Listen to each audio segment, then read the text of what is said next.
We've got all kinds of things going on. First, let me tell you about an event on Saturday.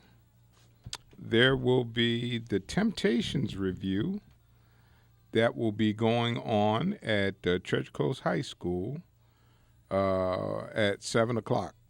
So, if you're a kid of the 60s like me, you can sit up there and sing all those songs like Papa Was a Rolling Stone and all those goodies and have a good time. But anyway, because I'm going to be there for sure.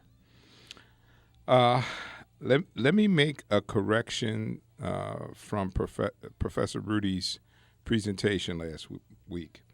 I told you that California, Texas, and Arizona was purchased for a sum of $15 million after the Spanish-American War. Wrong. It was after the Mexican-American War Oh, that we purchased those countries. So everything was right except I picked the wrong war. Okay. okay. So, all right. Well, So let's just slide this you time. let me slide. You come Okay. clean about it. Yeah. But I came back to get it straight for you. And we're going to have an open mic night tonight. And hopefully, if Cliff finds the thing that I sent him, we're going to listen to one of Dr. Martin Luther King's last speech, the abbreviated version. And we had Martin Luther King Day on Monday, and boy, I'll tell you what. It is hard for me, even after all this time, to listen to his speech and not get emotional about the content of what he said because the words are just so powerful. Mm-hmm. Let me say this to you. I happen to be working on my desk, and I know some of you go, hey, Facebook, his guy's always on. I have two monitors, just so you know. I have two monitors. I have one monitor that I'm doing my work on, and I have another monitor that I open to Facebook. So a lot of times I see stuff pop up there, and I can watch it. Mm-hmm. Today I saw Jeff Flake's address to the Senate. He's voted with Trump on policy 96% of the time. But he put forward a powerful message today about how people are trying to calling it fake media and how that is a complete and utter embarrassment and injurious to our country Mm-hmm. without honoring the First Amendment as the founders wanted us to. And basically, what he said is that we're moving into a dictatorship territory when we're moving into dictatorship territory when we start chastising and criticizing the media for what they're supposed to do, which is to help our democracy and put it in the sunshine. And let me say this to you. You might be a Trump fan. Okay, I get it. And I know a couple of you who write me and message me on Facebook and send me emails. I know some of you are diehard Trump fan, but he is absolutely embarrassing us all over the globe. And one of the things that Jeff Flake did today was to restate some of the messages he heard being made in foreign countries. And several of the dictators now have taken to calling their news organizations fake media. He did that to emphasize what an important role we play in the world and how other countries now are calling on fake media. What in essence our president did was give license to making such an outrageous statement. And their systems may not be such that they can have a check on making a statement like that where ours does. You know how things get popular. I can't help but think about Frank Zappa. The last album that I think he made was his worst album ever, but his best-selling album ever. Why? Because of Mothers Against Frank Zappa. Yeah. There was such a fuss against Frank Zappa that everybody had to go buy that album. You know what it was?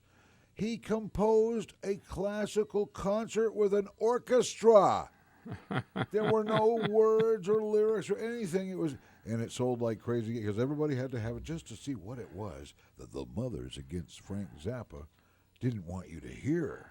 Oh, Jesus. Boy, that's a name from the past. I haven't heard that name in a long time. Oh, yeah. Well, it just goes to show, though, sometimes if you try to diss something or speak against something, it might make it more attractive to some people. You got to be careful, right? Oh, yeah. Oh, yeah. I'm going to, tonight, and I think I've done this every year for about the last 5 years, play a speech from Martin Luther King. I want you guys to get, before I get into the speech, I want to give you a little backdrop to what and where we were at the time that he emerged. The benchmark for the start of the civil rights movement, they say, is 1954. I'm not sure I agree with that, but that's the common date that most people use, and that's the year of Brown versus the Board of Education. So understand, for 335 years, now, okay, I want you to hear this again now, because we came here in 1619. For 334 years, we were trying to integrate into society and become a part of the fabric that we helped build. We built this country, okay? Now, I want you to get that in your brain. African Americans helped build this country. We built the White House. We created the wealth that came out of the South with our free labor when our agriculture was a big cash commodity and what fueled the South and made us rich.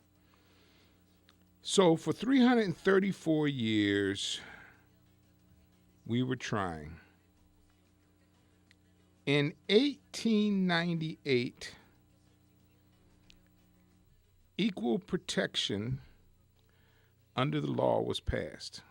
Okay? I want you to get that. 1898, they said all people, including slaves, were citizens of the United States. 56 years later, and I say this for my conservative friends who always tell me they believe in the rule of law, it took 56 years until the 1960s for us to get a Civil Rights Act that further supported the original statement that was done in 1898, the equal protection under the law. Wow. In the 1960s, at the same time in the 1960s, there was the rise of the Black Panther Party.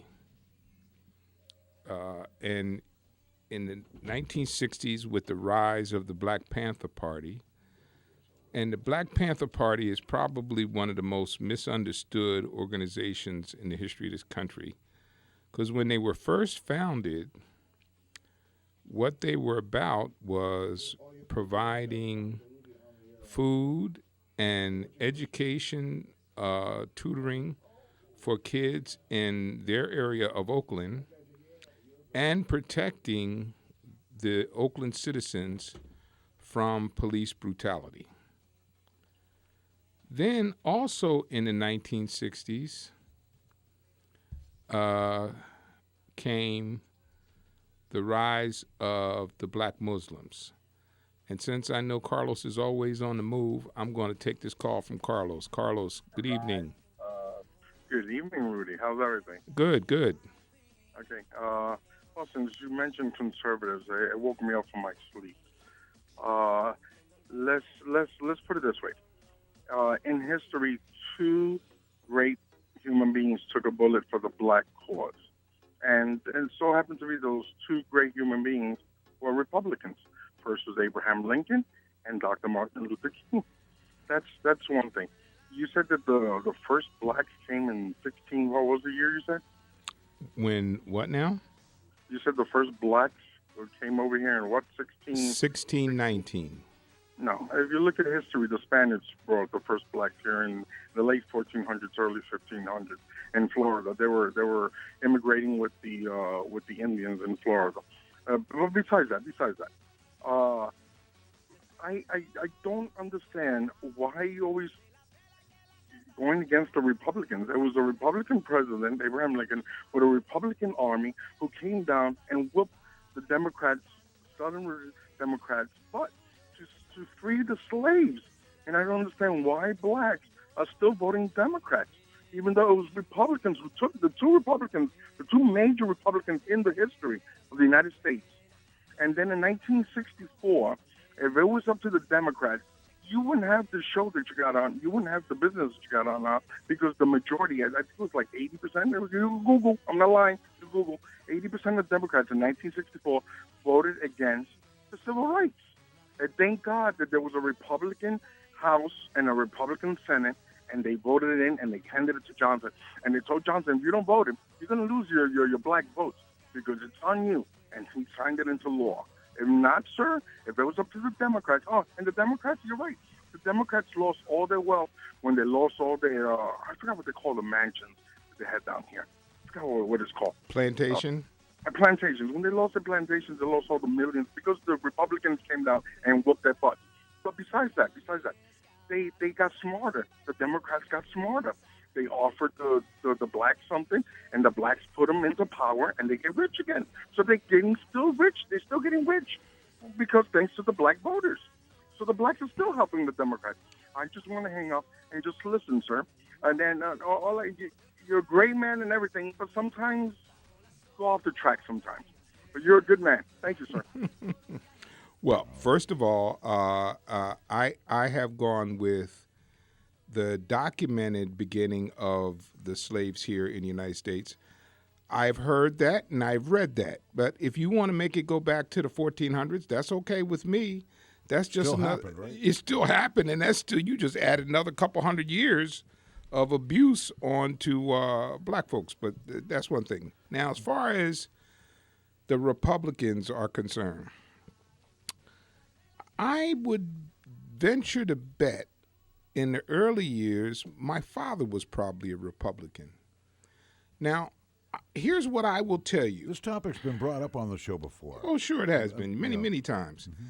They like to tell me that the Democrats have done nothing for black people, and it was the Republicans that did everything for black people. But here's the issue. And the Republicans were responsible for getting the 13th and 14th Amendment passed. In the 30s, when after we had the big crash and Franklin Delano Roosevelt seized power, he was the one that was able to turn the economy around. And part of the way he did that was to have the government stimulate some of the business activity, especially with things like the Tennessee Valley Authority, and he provided jobs and programs that help uplift people. Well, okay, they got it. So they changed their behavior. They did not try to change votes. They did not try to gerrymander districts. They understood what the name of the game was. The name of the game was to try to win their constituents in the manner in which the Constitution says you're supposed to, the person with the best ideas. They came with the best ideas. Republicans ran in the opposite direction, and thus today more blacks are Democrats than they are Republicans.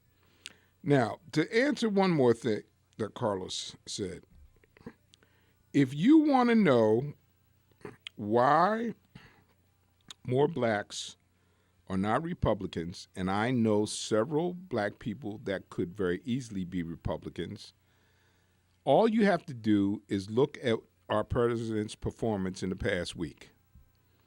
There is no self-respecting, this is my opinion now, there is no self-respecting black person that's going to side with Trump after that nasty mouth statement he made this past week about people in other countries. Just won't. They won't. It's like you just took anyone that was out there hanging on the edge about whether or not they wanted to be a Republican, you just kicked them back over to the Democratic side. It is those kinds of statements, and I have said this over and over and over again, you have an opportunity, and you have had for a few years, to bring some African Americans into the Republican Party, but you blow it when you go and do things like what the president did in the past week. And then you lie about it. And boy, that just pissed me off. That just pisses me off. Now, I will tell you what, I am, as far as policy is concerned, Jeff Flake and I are probably as different can be. But after listening to him today, he gets my utmost respect. He talked about the fact of making up that stories about President Obama not being from this country and how that was disgraceful. He's got my respect. He and I will have differences on policy. That's not going to change. But as far as a person with values, I truly respect the man. That's bottom line. Okay. So let me get back to setting this up for Dr. Martin Luther King.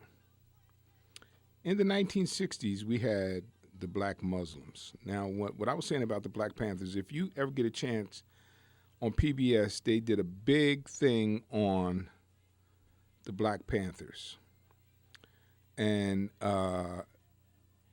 here's the interesting thing. The Black Panthers basically came into existence to protect the people in Oakland who were getting abused by the police.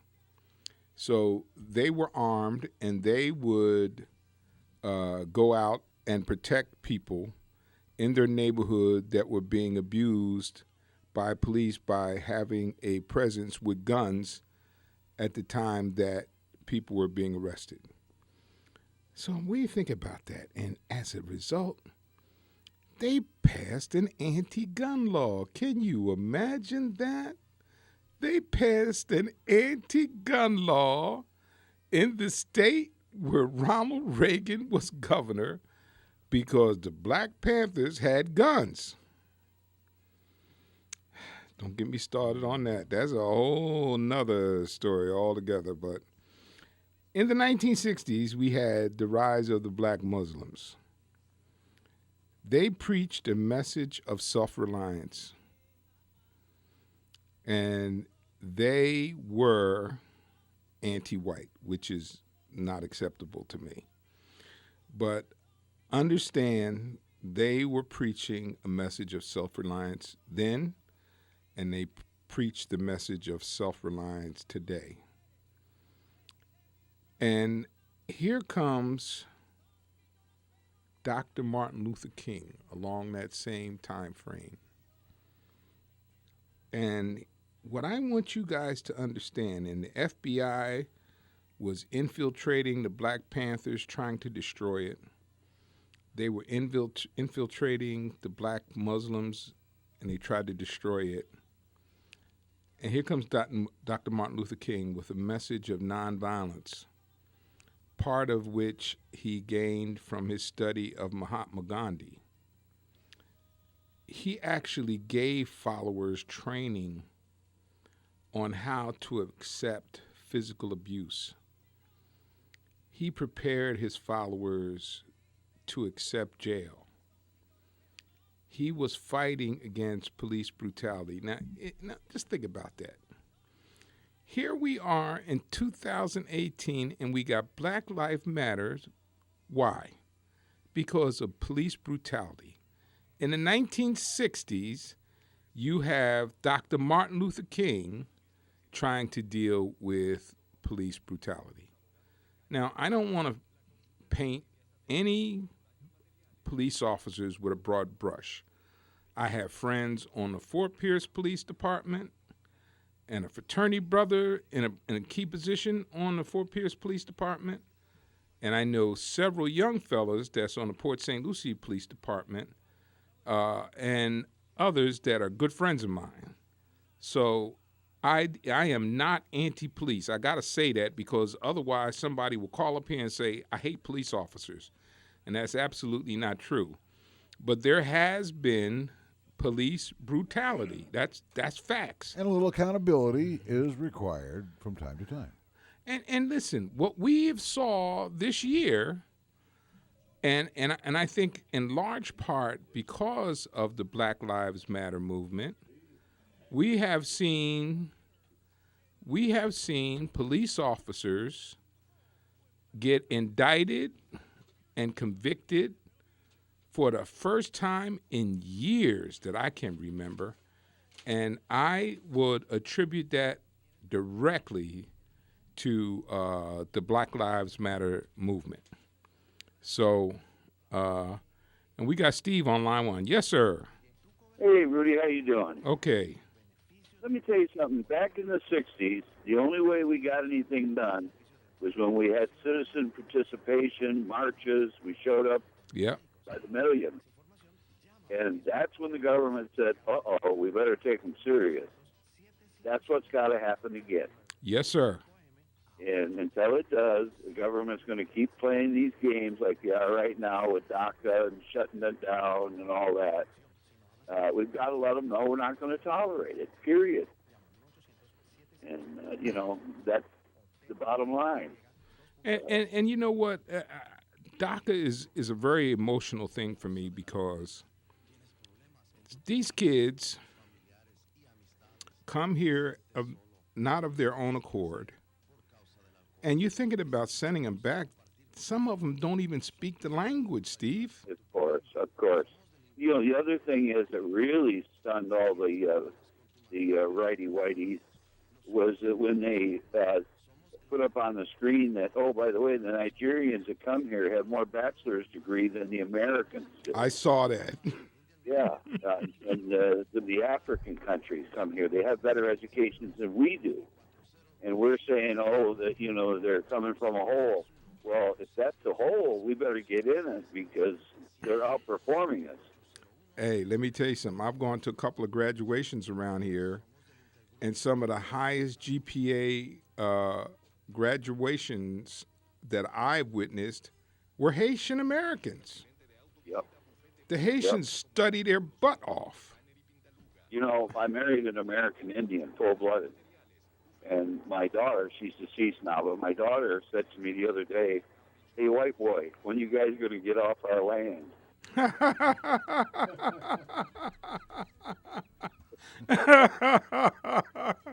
Yeah, that's interesting. These rednecks think that they got problems with the Haitians and the Jamaicans. Wait till they run into the Indians. Yeah. So, Well, I just wanted to call in and tell you that the only way to change in America is through action of the people. Thank you, sir. All right. You take care. Oh, thank you for being a faithful listener. And he has just reiterated a statement you've heard me say many times here. Power concedes nothing without pressure. Power must get pressure to concede. If they don't get pressure, they will give no territory. So now, where we are now, okay, I'm going to take one more call and then we're going to listen to Dr. Martin Luther King's last speech. So where we are now is Martin Luther King comes, he leads nonviolent protests, and as a little kid, I can remember turning on the black and white TV at night. Cliff remembers it too. I see him shaking his head. Oh, yeah. And watching fire hoses and dogs being sicked on black people for wanting to be treated as equals. Well, can you imagine that? And he just kept people in line. I don't know if you really understand how much frustration was in this country because he was competing with the black Muslims and the Black Panthers. Now, suppose he hadn't won that battle and the Black Panthers or the black Muslims had won the argument to lead the masses of people. That would not have been good. Wow. What I'm saying to you tonight, and I want you to listen to me very carefully, there's a lot of what is going on today that gives me that feeling I had in the 60s where people were getting fed up. They were tired of being misused and mistreated. And we got Miss Winnie on line one. Yes, Winnie. Hi, how you doing, Rudy? Howard, Cliff? Good. And, my white neighbor, she a lady, her husband white too. But she said, she was asking me, said, what I think about Black Lives Matter. I said, they good people. I said, people have the right to protest. They have the right to protest and everything. And she was talking back in slavery days. She said they inbreeded one another some kind of way. I heard that too. That's true. They had the black slave man and breed a whole bunch of women to make more slaves or something. Yes. Have you heard about that? Yes, there's truth to that. That they would take the big, strong, powerful black male slaves and sell them as breeders to other slave owners. Yes, They do the same thing with cattle and, Yeah, and right. such over the years. Yeah. Cattle. Yes, that's Oh, true. so that's how they did. They had the black man, one black man, and breed a whole bunch of ladies, pregnant a whole bunch of ladies, huh? Well, it would be, there was not just one, of course, but there were several black men who would be designated because of physical stature as, like you do a racehorse. If you get a champion racehorse that wins a lot of races, when he can race no longer, he becomes a breeder and to breed other championship horses. So yes, they did do that to black men. Your neighbor is correct. That was something else. I know one of my friends, she was telling me about that too. She was a black lady. She was saying that they had a breeding house. She was telling me the same thing what the white lady was telling me. Oh, okay. Well, back in the days, boy, they did all kind of crazy stuff. I guess it was good to them. But nowadays, I'm glad things ain't like that no more. Well, I'm glad things really have changed. here's the other thing too. Who? The master, typically, if he found a slave lady that he fancied, whether she was with somebody or not, he took her. The lady? He would take her and have sex with her against her will. Yeah, and that Yeah, just- that, you know, right. That's just like that back in the day they call it rape, but yeah, they right. They be young girls. I like Sally here, but she was like 14 or 15 years old, Mr. President Jefferson. But a lot of them did that. I'm talking to the white masters. They did them black girls like that, ladies too. yeah. You know, took advantage of, people call it take advantage of them or whatever they call it, loud day, child molesters or things like that. Then they inbreeded them too. They pregnant them too. They pregnant them. And a whole bunch of children. Had some children from the slave ladies. Oh, okay, then, well, take care. Let's let the rest of your program. Okay, thank you. Okay, bye-bye. Okay, we're going to listen to Martin Luther King's final speech. Then we're going to take a break, and then we'll be back. So, Cliff, this was an abbreviated version of Martin Luther King's final speech. April 3rd, 1968, I believe it was. That's right. Okay, here we go.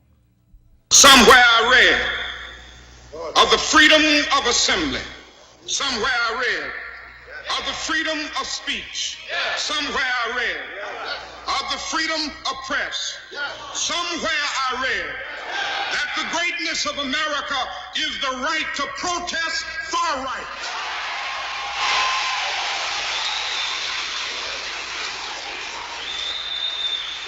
And so just as I say we aren't going to let any dogs or water hoses turn us around, we aren't going to let any injunction turn us around.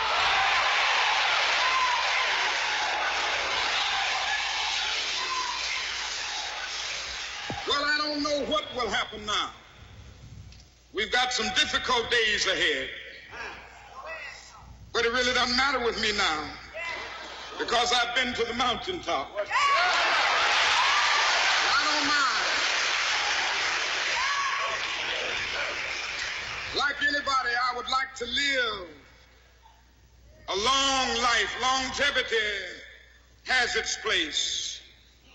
But I'm not concerned about that now. I just want to do God's will.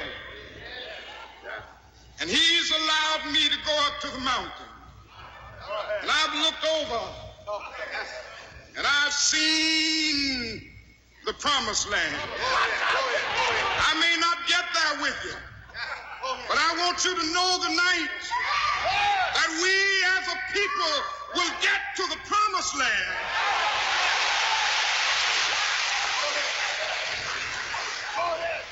So I'm happy tonight. I'm not worried about anything. I'm not fearing any man. Mine eyes have seen the glory of the coming of the Lord.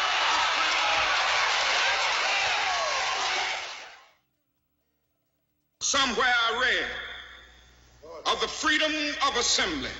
Somewhere I read of the freedom of speech. Somewhere I read of the freedom of press. Somewhere I read that the greatness of Okay, America I guess is these the right to YouTube protest videos far will right. tend to loop. They'll play again once they come to the end. They go right back to the beginning. Great speech, though. It's as if he knew. It's unbelievable. Oh, yeah. He said, I might not make it there with you, as if he knew he wouldn't. Right. So he had a basic knowledge that what he was doing had its enemies. But he wasn't afraid. No. Wow. No. I have, that speech still gives me goosebumps to know that he gave that speech and shortly thereafter he was assassinated. Mm-hmm. What a man. Wow. And what I think people don't fully grasp is without him at that time, there could have been some bad bloodshed in this country. Oh, yeah. But he kept the lid on it. And I saw one of the films before they would go sit at the lunch counters or on the buses. Mm-hmm. They would abuse them. They would beat them and preparing them for what they would face ahead. Wow. But look, let's take a quick break. Okay. And don't touch that dial. And if you're calling, just stay on the line because we'll be right back. Don't you turn from the African American scene. Serving the entire Treasure Coast, Howard Insurance and Associates in Port St. Lucie offers a wide variety of insurance products, along with the very best customer service. Whether you're shopping for the best homeowners coverage at the most affordable value, contact Rudy Howard's team at Howard Insurance and Associates. If you need coverage for your vehicle, call Howard Insurance and Associates, 343-9878. That's 343-9878. Maybe you're planning to add a boat, motorcycle, or RV. Call Howard Insurance and Associates for your free quote at 343-9878 and get the coverage you need at a cost that will fit your budget. For home or business, auto or recreational vehicle, choose Howard Insurance and Associates, 600 Southwest Darwin Boulevard, Suite 206, Port St. Lucie. And for your free rate quote, call them at 343-9878, 343-9878. WPSL presents CBS Storm Track Weather with meteorologist Chris Farrell, brought to you this hour by Seacoast Air Conditioning, home of the $76 AC tune-up and safety inspection. I'm meteorologist Chris Farrell for CBS 12 News. Treasure Coast, cold air moves in after midnight tonight. Thursday morning, temperatures in the mid to upper 30s most everywhere. Wind chills on Thursday morning in the upper 20s. Now, Thursday will be a very cold, partly cloudy day with a high temperature only near 60. Thursday night, low near 45. And Friday, partly cloudy skies with a high of 65, and the low on Friday night near 50. At the beaches, no advisories today. Strong northwest winds and rough surf developing tonight and Thursday. I'm CBS 12 meteorologist Chris Farrell for WPSL Digital 1590, the talk of the Treasure Coast. Thank you, Chris. And weather this hour is brought to you by Seacoast Air Conditioning, your hometown air conditioning company since 1982. For repairs or a whole new system, call 772-466-2400. Comfort crisis? Don't roast. Call Seacoast.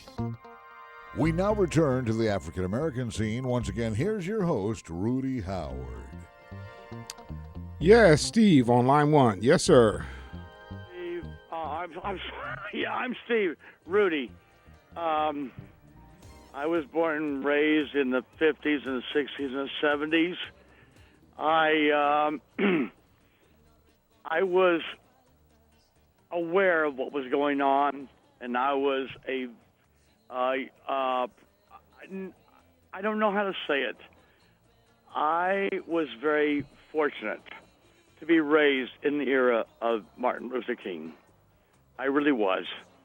And the thing is this, I did not realize how important he was to me as a human being, as an individual.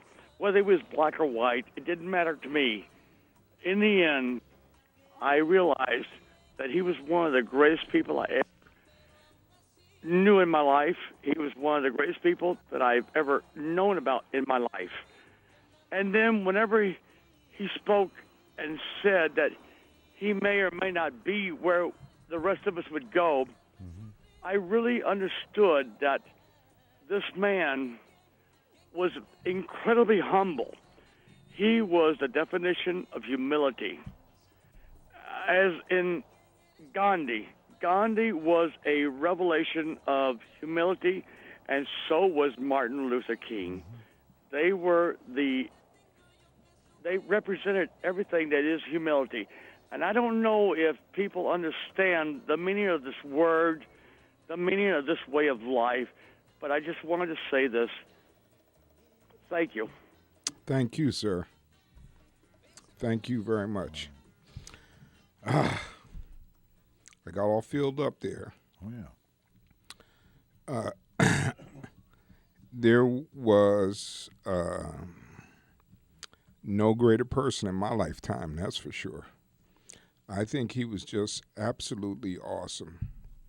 And as I've gotten older, I've had even greater appreciation for him because I understand how he kept the lid on things when the lid could have blew off.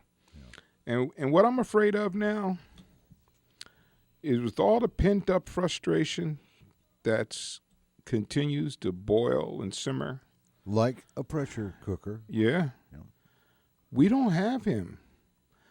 The closest thing we have to him right now, most of you probably never heard of, Dr. Reverend Barber out of North Carolina. He's mobilized that whole state to take on the voter suppression. He's taken on voter redistricting. And he created a thing called Moral Mondays. And on Moral Mondays, it wasn't just black people. He had black people and white people out there protesting on Moral Mondays. And he's made a huge difference in North Carolina. Moral Mondays. Yeah, he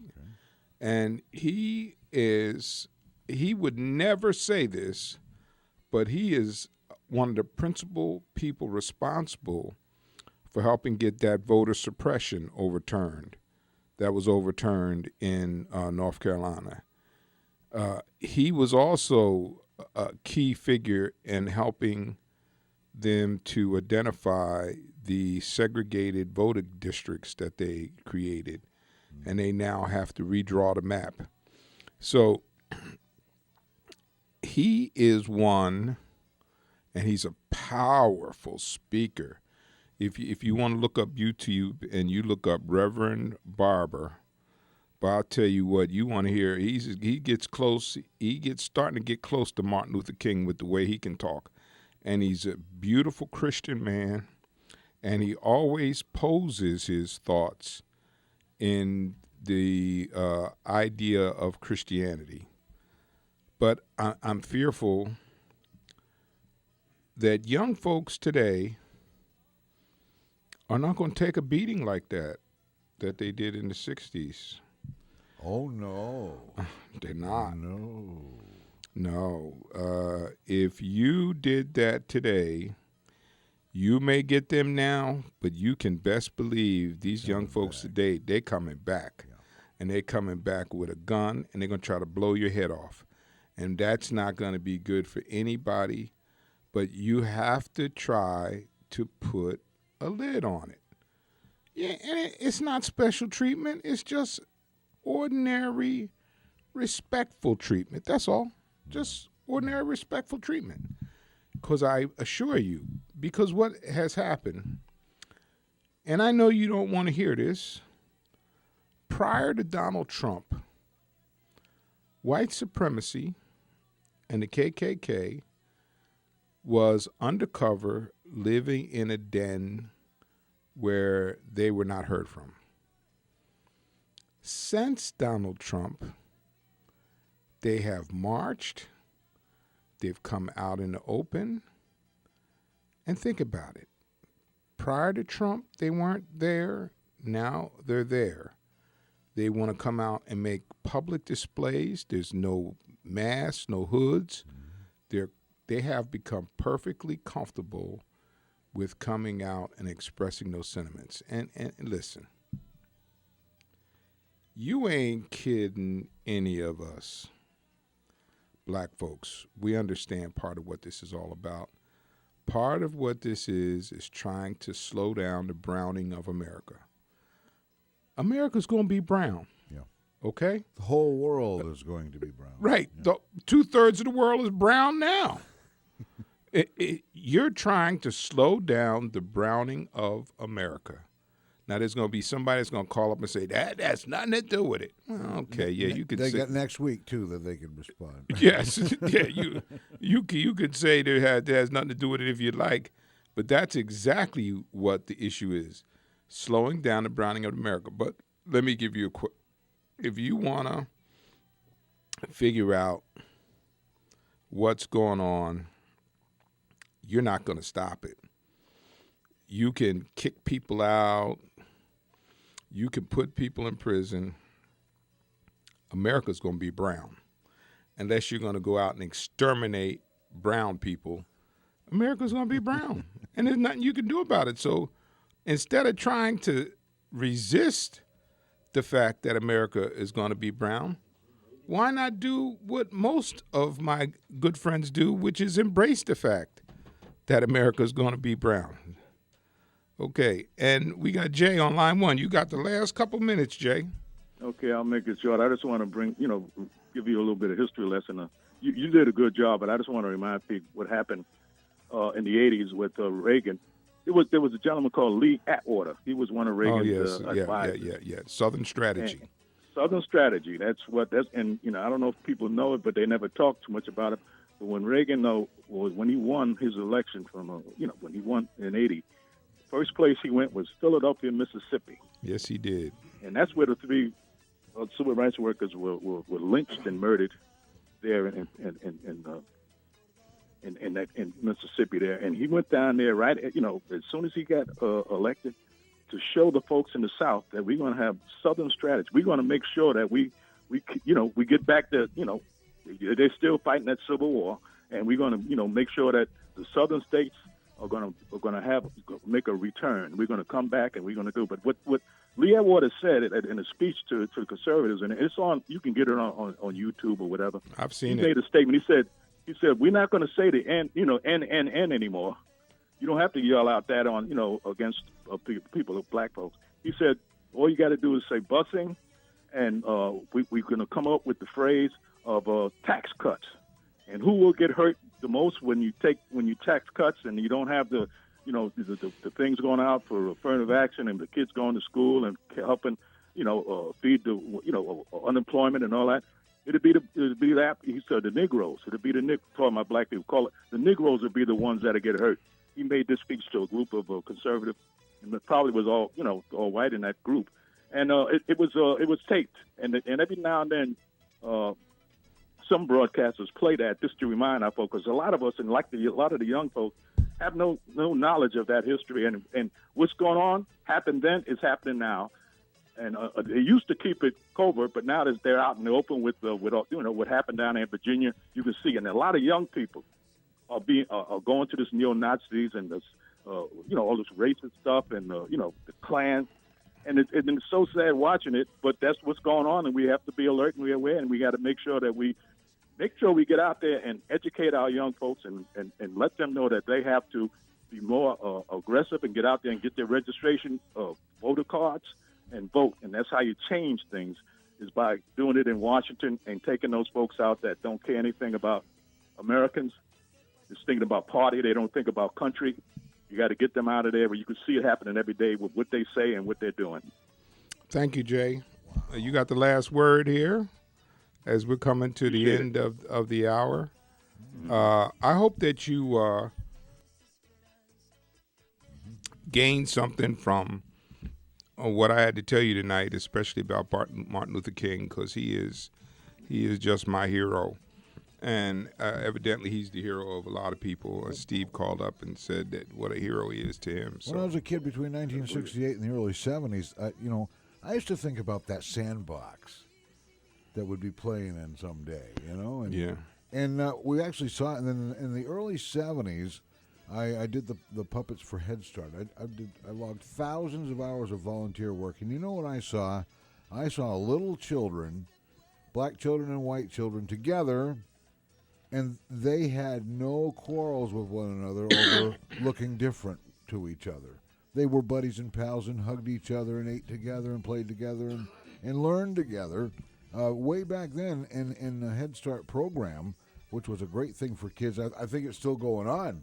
Yes, it is. But you see these kids growing up together, and they're too young to acquire any hateful tendencies. They don't have. My sister works at one of the Montessori schools, and she has told me that many times over the years that the little kids, they don't see that. They don't see color. That's their buddy over there. And then the little kids that we've raised, they look at the whole world different than we saw. Your son, when you tell him the things that you went through as a child, he just can't believe it, can he?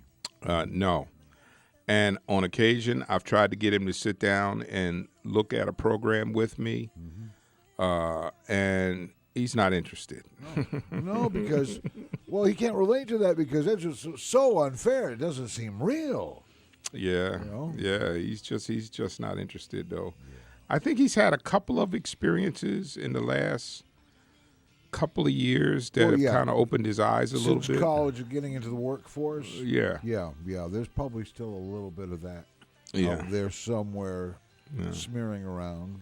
Yeah, but I'll tell you what, it is so appropriate that we have a holiday for this great man who has had such a profound impact on our society. Oh, yeah. And I want to leave my conservative friends with this, because I want you to think about this. You talked about Obama like he was a dog, and I get it, because you were not in sync with what his policies were. But I'm going to ask you to ask yourself this question. If you wanted your son to role model, would you have him role model, forget the money for a second, I'm just talking about as a man, would you want your son to role model after Donald Trump or Barack Obama? Ooh, that's a good one, Rudy. That's a challenge and a half out there. Tell me, think about that for a second. Who would you want your son to role model after? Wow. Barack Obama or Donald J. Trump? And you know what? You can call in next week and answer that. And if you want to write a few notes about it between now and then to support your thought, do so. And we'll see you next week right here, right? That's right. Why not? I would like to thank you for tuning in to the African American Scene. God bless. Be safe. And I'll see you right here next Wednesday for the African American Scene. And give that statement some thought. The African American Scene with Rudy Howard is brought to you every week by Howard Insurance of Port St. Lucie.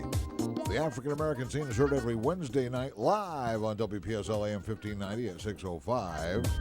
And archives of this show can be found on YouTube.